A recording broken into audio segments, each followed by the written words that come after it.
Hello and welcome to the channel of Ashaliark once again.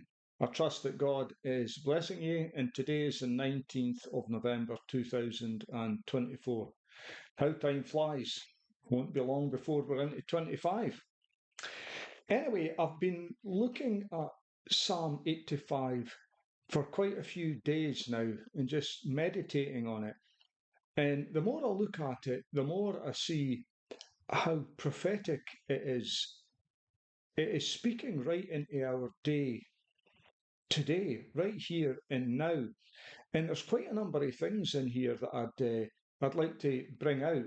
Now, it's not a particularly long psalm, just 13 verses, um, but I'd like to read it to you and just bring out some of those insights that I believe I'm getting.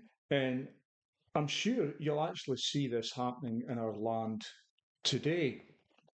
So let us begin in verse 1.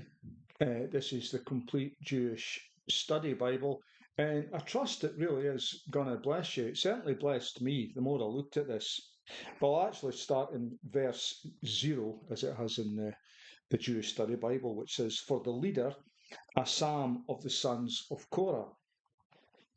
Adonai, you have shown favour to your land. You have restored the fortunes of Jacob." So this, in its original context, was speaking to Israel.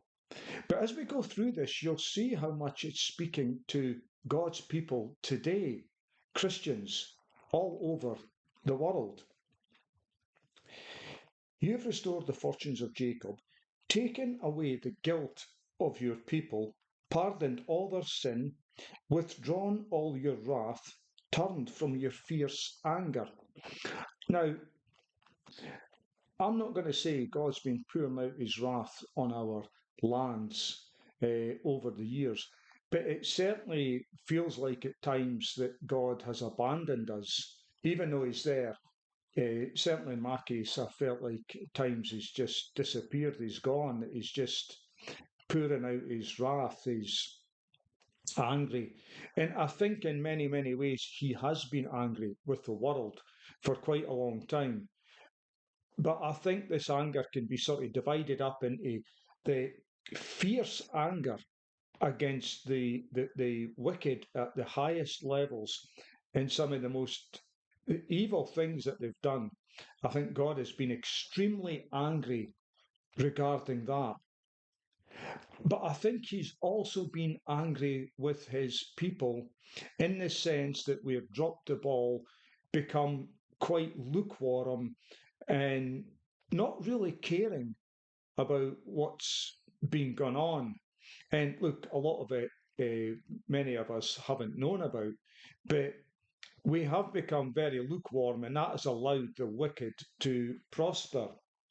So, extreme anger, wrath against evil, which he's judging right now, and certainly displeasure with his people. Restore us, God of our salvation. Renounce your displeasure with us. Are you to stay angry with us forever? Will your fury last through all generations? I've certainly seen a big uptick in the Christian church turning more and more seriously back to God, getting very zealous and sincere with God. Many people who had been backsliders, they're now rediscovering their fire. And many of us that had that bit of fire have gained even more fire as we turn more and more back to our God. Verse 6, won't you revive us again? So now it's talking about revival. Won't you revive us again so your people can rejoice in you? Show us your grace, Adonai. Grant us your salvation. Show us your grace. Look, after what's happened in the last couple of weeks, if you cannot see that God is once again turning back his favour towards us, then I don't know what to say. It's definitely taken a lot longer than what we all expected, those of us that are awake. But God has certainly turning back to his people. He's granting favour and grace and mercy to us. And that is going to increase as we go on. I am listening. What will God Adonai say? For he will speak peace to his people, to his holy ones. That's you and I. But only if they don't relapse into folly. So there's a little bit of a warning there. You see, we've let things go for a long, long time. And look what it has brought us to. Look at the state. Now, I won't go through it all again. You guys are awake. You know what's been going on in the world. And so we get this, he will speak peace to his people, to his holy ones, you and me, but only if they don't relapse into folly. Let us not relapse, friends. Let us not slide back into our comfort zones, in our, couldn't care less attitude, but let us be zealous for our God. Excuse me while I have a drink. His salvation is near for those who fear him. We need saved. Now, I'm not talking about salvation in the sense of being born again, but what's been going on in the world. We certainly need rescued from that.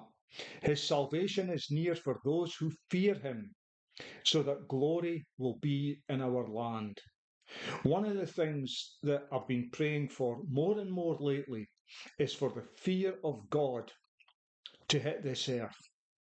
But I've been specifically praying that the fear of God will fall on me and other Christians.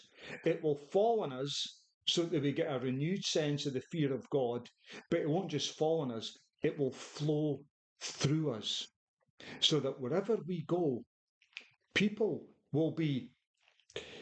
they will sense something of the fear of God on you.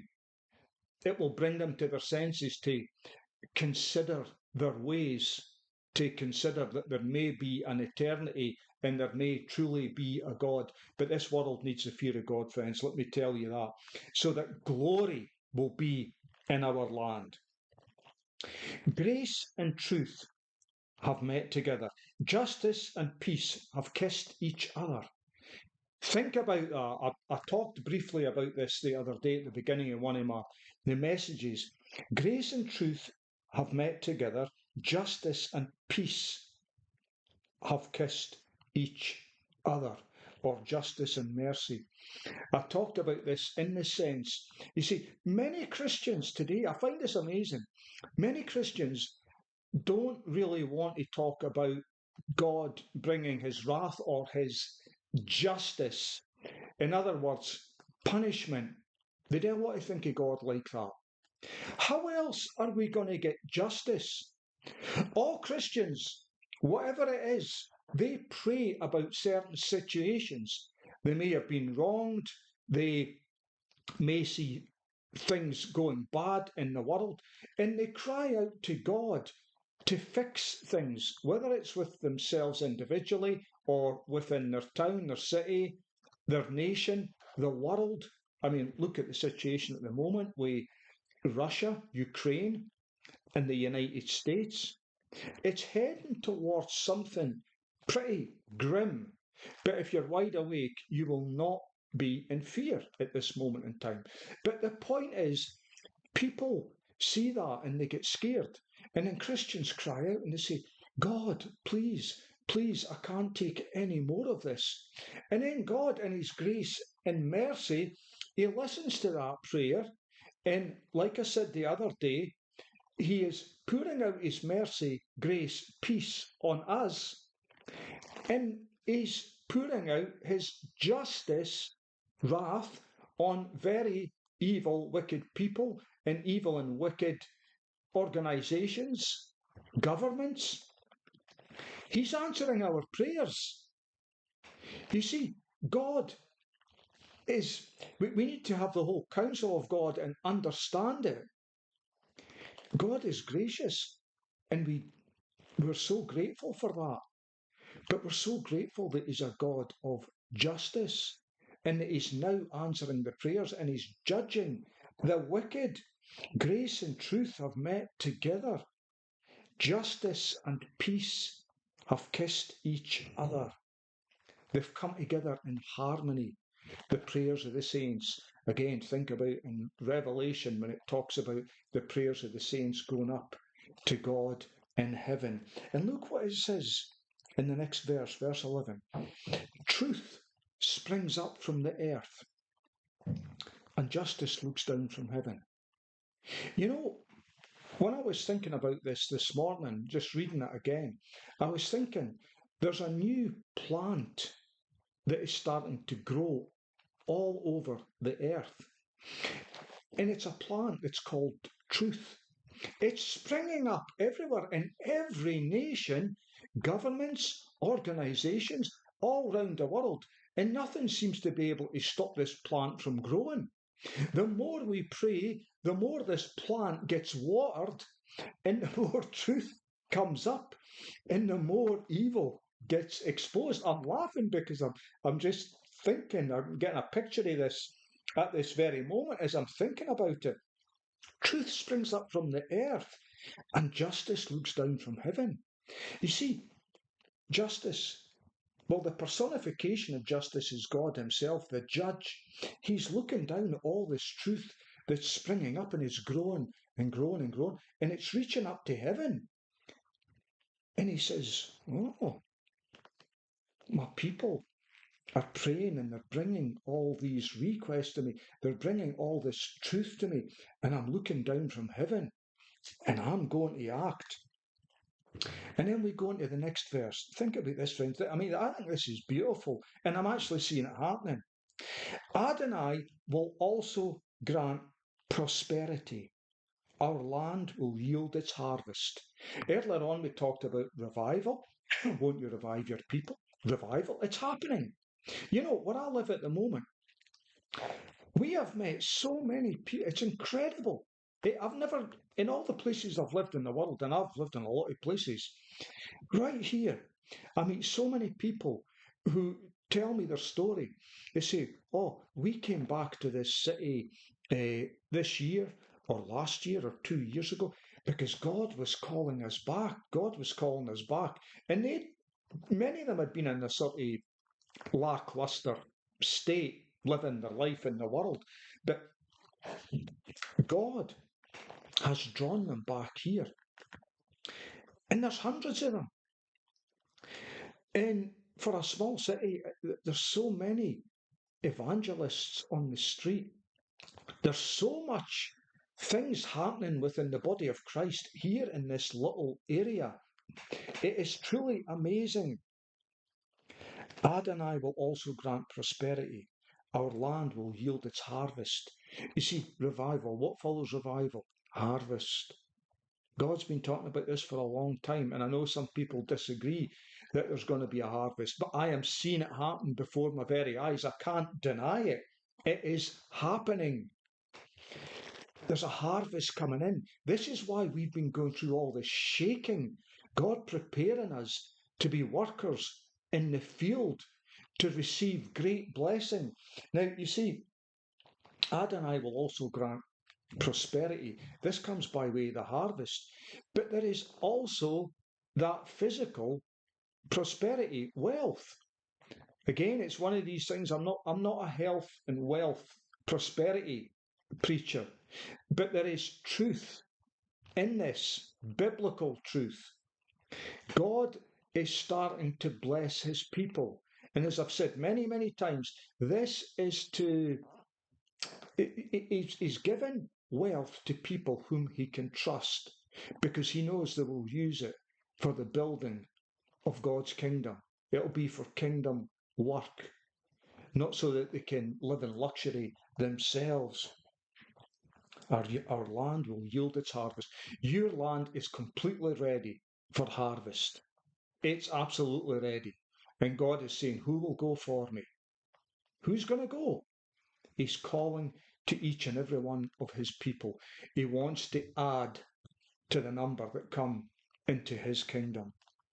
Justice will walk before him and make his footsteps a path. You see the progression through that psalm. Read it again, look at it.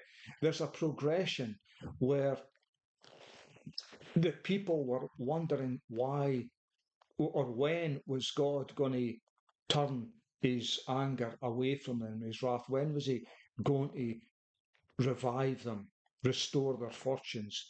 And I'm seeing this happening right now, especially this justice and peace, or justice and mercy, have kissed each other, coexisting side by side, the prayers of the saints being answered. And look at the benefits that are coming from it. You know, you've got this revival, you've got this harvest, you've got peace, you've got prosperity.